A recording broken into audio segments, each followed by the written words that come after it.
उम्मीद करते हैं जितना बता दिए हैं सबको समझ में आ गया होगा। खाली बस एक बार रिवाइज ही कराना है। देखो रिवाइज करा देते हैं, शुरू से करा देते हैं रिवाइज, समझ लो बढ़िया से सब फिर से एक बार।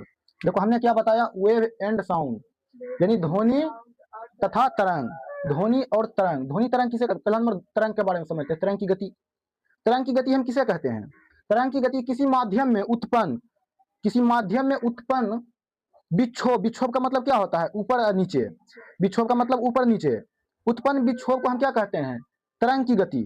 अभी जैसे मान के चलो हम बताए थे कि रस्सी को पकड़ लो, रस्सी पकड़ो और रस्सी को जैसे ऊपर नीचा एकदम झटका लगाओगे तो ऊपर नीचे होगा, तो उससे जो निकलेगा तरंग, उसी को हम बोलते हैं तरंग की गति। अभी जैसे गंगाजीर में, नदीयर में, जैसे गंगाजी जिसको हम बोलते हैं मतलब कि नदी, नदी में जो है जब पत्थर मारते हैं, पत्थर का टुकड़ा जब हम फेंकते हैं तो उससे जो है पत्थर, उसका जो पत्थर जो है 2 बार 3 बार 4 बार जो है उछल उछल के जाता है, तो उससे जो निकला तरंग, उसी को हम बोलते हैं तरंग की गति। हम बताएं कि गति जो है मुख्य रूप से देखा जाए तो यहाँ हम 2 प्रकार का बताए हैं कि आवर्ती गति और एक दोलनी गति। आवर्ती गति का मतलब क्या बताएं? आवर्ती गति का मतलब हम बताएं कि जहां हम गए फिर वहीं वापस हम आ गए, जहां हम गए वहीं हम वापस आ गए, उसे बोलते हैं कौन गति? आवर्ती गति। उसके बाद हम बताएं दोलनी गति। दोलनी गति में हम बताएं कि जो है जहां हम जा रहे हैं वहां नहीं, इधर उधर की गति होनी चाहिए, इधर उधर की गति होनी चाहिए, और उसके बाद एक निश्चित समय में होनी चाहिए, एक निश्चित समय में होनी चाहिए। जैसे मान के चलो पेंडुलम की गति, पेंडुलम की गति जो है आवर्ती गति में बता रहे हैं पेंडुलम की गति। तो पेंडुलम की गति जैसे मान के चलो ऐसे ऐसे होता है, ऐसे ऐसे होता है ना पेंडुलम ब्ला, ऐसे ऐसे होता है, तो जहां जा रहा है फिर देखो वहीं आ रहा है, जहां जा रहा है वहीं आ रहा है।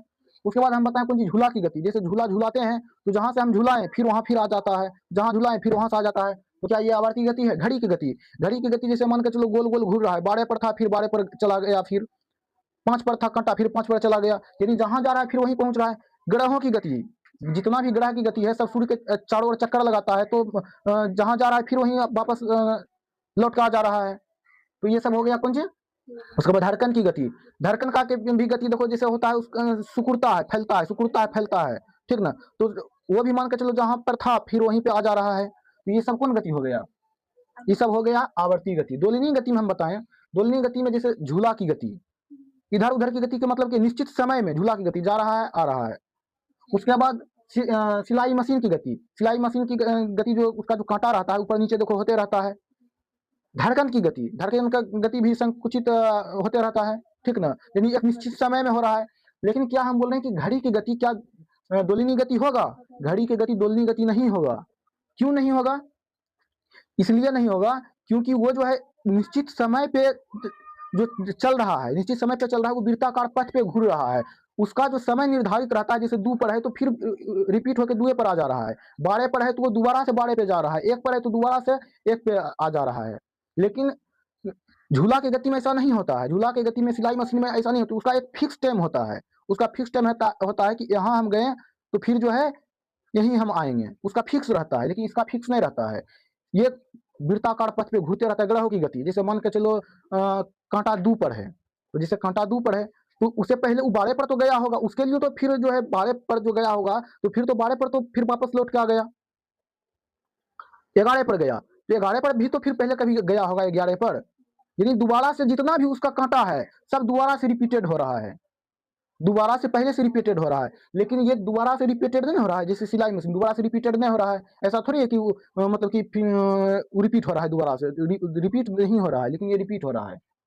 इसका एक निश्चित समय नहीं है, लेकिन इसका एक निश्चित समय है, इसका एक निश्चित समय है। समझ में आ गया? उसके बाद हम बताएं जैसे हम ऐसे ना करते हैं रस्सा को, ठीक ना, रस्सा को जब हम ऐसे करते हैं झटका लगाते हैं रस्सा में तो ऊपर नीचे होता है इस प्रकार से, ऊपर नीचे होता है इस प्रकार से, तो ऊपरला वाला जो भाग है सबसे ऊपरला वाला भाग, इसको हम बोलते हैं सिरिंग, इसको भी हम बोलेंगे सिरिंग, इसको भी बोलेंगे सिरिंग, और भी आगे आते जाएगा इसको भी हम बोलेंगे सिरिंग। ऊपर में है तो इसलिए सिरिंग।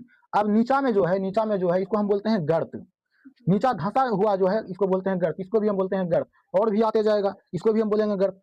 हम बोले कि दूरी जब भी नापते हैं तो कम से कम 2 बीच के दूरी नापते हैं, 2 के आदमी के बीच के दूरी नापते हैं। अभी हम यहाँ खड़ा है, हम बोलेंगे दूरी निकालो, तो दूरी किसका निकालेगा? कहीं ना कहीं उसका जो है एक डिस्टेंस होनी चाहिए, मतलब एक दूरी होनी चाहिए, किसी के बीच के दूरी निकलता है। हम बोलेंगे यहाँ हम खड़ा है, मान के चलो वहाँ तुम हो, तो हमारे और तुम्हारे बीच की दूरी निकल सकता है, लेकिन हम अकेले खड़ा है तो बोलेंगे कि दूरी निकालो, तो दूरी कोई निकाल पाएगा? नहीं निकाल पाएगा।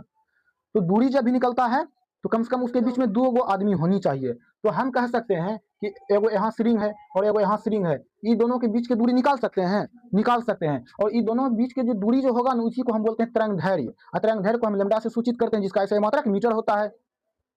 उसके बाद हम बताएं गर्त, तो गर्त में भी जो है दूरी होगा। अरे 2 गर्त के बीच के भी तो दूरी होगा, तो 2 गर्त के बीच की दूरी को हम क्या कहते हैं? तरंगदैर्घ्य। तो हम कह सकते हैं कि 2 सिरिंग और 2 गर्त के बीच को दूरी को तरंगदैर्घ्य कहते हैं। ठीक है। उसके बाद हम बोलते हैं कि दूरी जो है ऐसे, जैसे यहाँ यहाँ एक पॉइंट है और यहाँ पॉइंट से इसका महत्तम बिंदु ये है, सिरिंग का महत्तम बिंदु ये है, गर्त का महत्तम बिंदु ये है। तो इसका जो महत्तम दूरी होगा, सिरिंग का महत्तम दूरी, गर्त का महत्तम दूरी, इसको हम बोलते हैं आयाम।